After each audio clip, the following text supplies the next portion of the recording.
and it doesn't look, it looks harmless. No. Or it's one aspect, you know, it's like the Bluetooth thing in the ear, you know, okay, that's okay, you know, it's just outside, you know, but, you know, then it becomes jewelry, you know, I mean, people get tattoos, you know, so, I mean, if you're willing to, I think that's one of the reasons why tattoos are very popular right now, is it's making it acceptable to augmentate your body, change it, make it something different, modify it, improve it.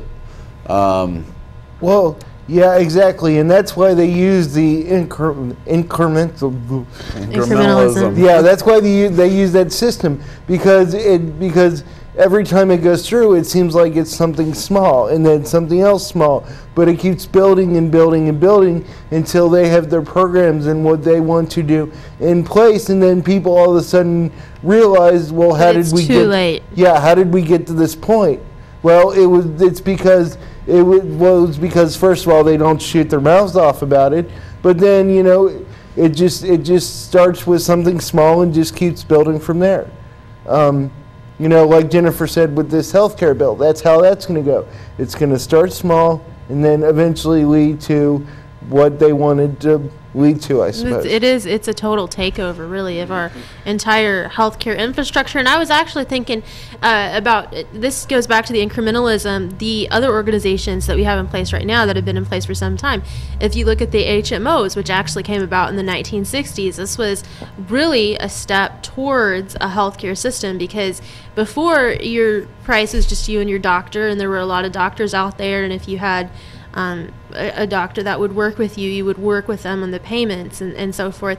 Well, when HMOs came around, that started everything having to be approved by these insurance companies. A lot of times insurance companies can deny care, or at least deny the funding of care. And if you look at the HMOs, the way they started out, there was a blanket, this is the insurance, we're going to cover this.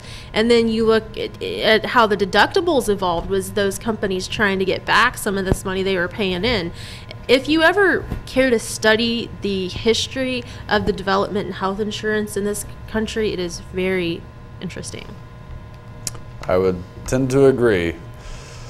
We got one more clip of the Age of Transition documentary, and we'll go ahead and let Sam fire that up for us.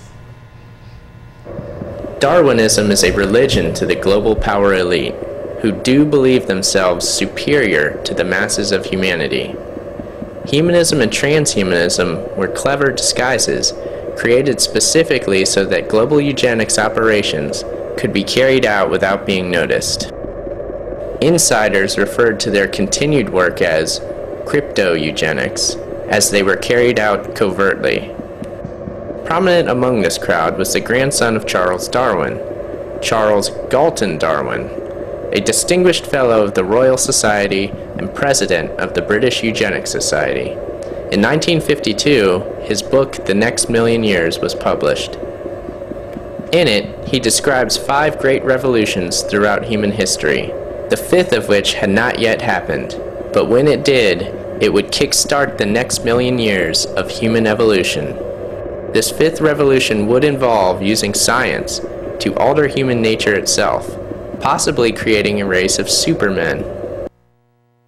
This, of course, is the familiar transhumanist ideal of the post-human. If man is really a tame animal, there is no reason why breeds of man should not be created. Although, Galton Darwin was skeptical of this point, because he believed that man is untamable. He goes on to illustrate this point with a hypothetical story of an island in which a visionary director gathers a variety of highly skilled people and institutes a social Darwinistic breeding program. Members of the island breed with each other based on their unique talents, intelligence, or beauty. For instance, 2 athletic people would give birth to a new generation of superior athletes. The population would become tame, but the island's director would not. Though it might conceivably be possible to tame the majority of mankind, this could only be done by leaving untamed a minority of the population. Moreover, this minority would have to be the group possessing the most superior qualities of all. The message is clear. Darwin is legitimizing the elite ruling class, which he himself is a part of. The third tenet of Darwinism, that sexual instinct causes conflict, is also addressed in this book. Galton Darwin offers up a scientific solution. With the knowledge of the various sexual hormones, it might also become possible to free the majority of mankind from the urgency of sexual impulse, so that they could live contented, celibate lives. He goes on and on about how the struggle for survival will cause global conflict, and that eugenics operations will be a necessity to control population growth. He applauds China for its long history of civil services, which predate those of Europe by millennia. China is described as the model type of civilization for a world which will ultimately be unified through technology. Galton Darwin has a fascination with insects, stating that humans should resemble workers in an anthill. He goes on to say, "There might be a drug which, without other harmful effects, removed the urgency of sexual desire, and so reproduced in humanity the status of workers in a beehive." It is this human beehive which has been the ideal society in the eyes of elites for a very long time. This will be the template for post-humanity, the ultimate slave race, scientifically designed to never rebel. The transhumanists have a popular term, hive mind, which refers to the giant collective intelligence which will be created when people the world over link their brains together with technology. Their general belief is that this new experience will be wonderful, creating a whole new superintelligence through symbiotic existence. In reality, the hive mind will be Galton Darwin's beehive, the creation of the new man, which has been written about for many years.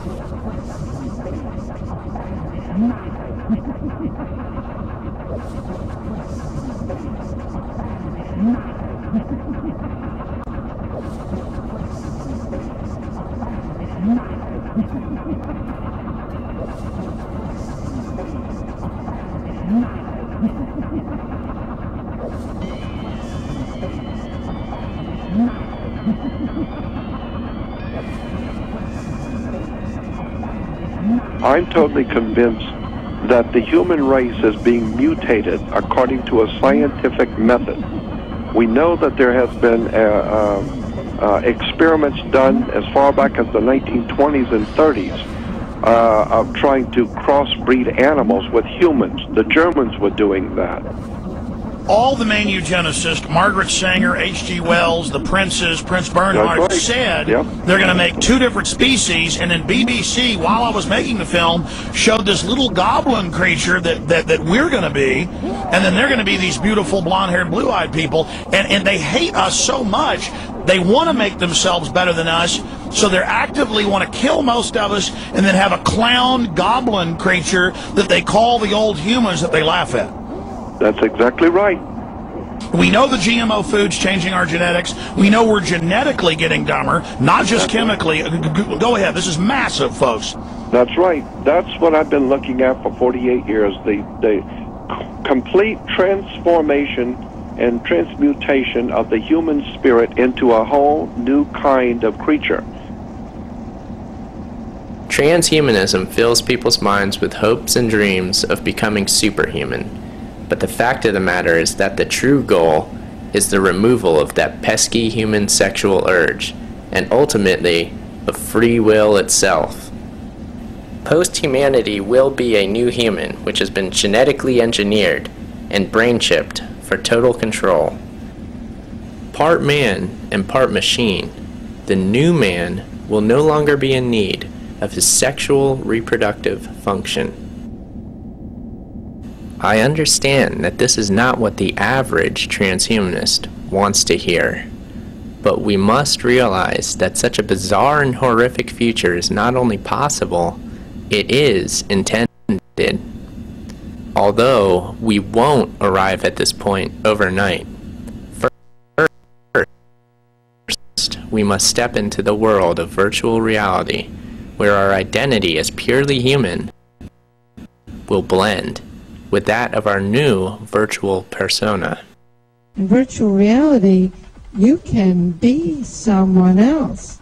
You don't have to be the same boring person all the time. I mean, you all have these personalities inside you that don't quite fit with your bodies in real reality. So basically, most people just, like, kill them all off. Some people don't actually keep any of their personalities, which reminds me of some of my old boyfriends, but that's another story. And you read the Genesis, you read the government plans, they are now doing it, inserting us into a matrix. You're being sucked into your iPhone, sucked into your video games, you're already interfacing.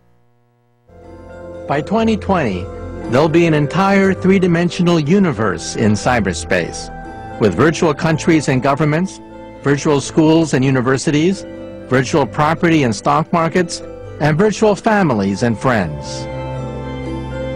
Virtual reality is going to become more and more like real reality, but have the advantage that I can share a virtual reality environment with someone else, even if they're hundreds of miles apart, and we can be in the same environment, and we can be other people, and we can change environments quickly, and it has a lot of advantages over real reality. I think in 10 years, things like Second Life will become as prevalent as email is now. And I think virtual worlds will become a similar way for people to get together, communicate, collaborate. I can see in the future that it's going to be so much more capable than it is today, and I'm going to love it. If a machine is passing down signals that keep you completely happy, then why not be part of the Matrix? I really do think Neo in the Matrix trying to destroy things, he's a bit of a party pooper. Life for humans in a Matrix could be really cool.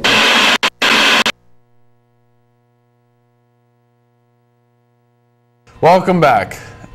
That was our fourth and final adventure down the Age of Transitions documentary. It's very interesting. You can find that on YouTube. There's a lot of interesting stuff you can find on the transhuman/eugenics issues on YouTube. That it's good to enlighten yourself and educate yourself on the direction that the stuff is going. It's not really hyped in our modern day media, how extreme this is, and when it is hyped, it's hyped as good, or the bad guys lose at the end, and then they destroy the computer that's controlling all the people. It's always downplayed, but at the end of the day, the people that are controlling this planet want to gain control of these systems of control to control us. That's a lot of control. Anyways, any comments, Matt? Yeah, well, I agree with you. That's exactly what they want to do, and see, it always starts out as something cool, like like a virtual 3D reality world. That's the cool part of it. But then later on, as they implement more and more of their program, it becomes less and less cool because you no longer have the freedom to be you, especially if they trip you or chip you and make you asexual or whatever. I don't know, but I think you get my point that it starts out fun.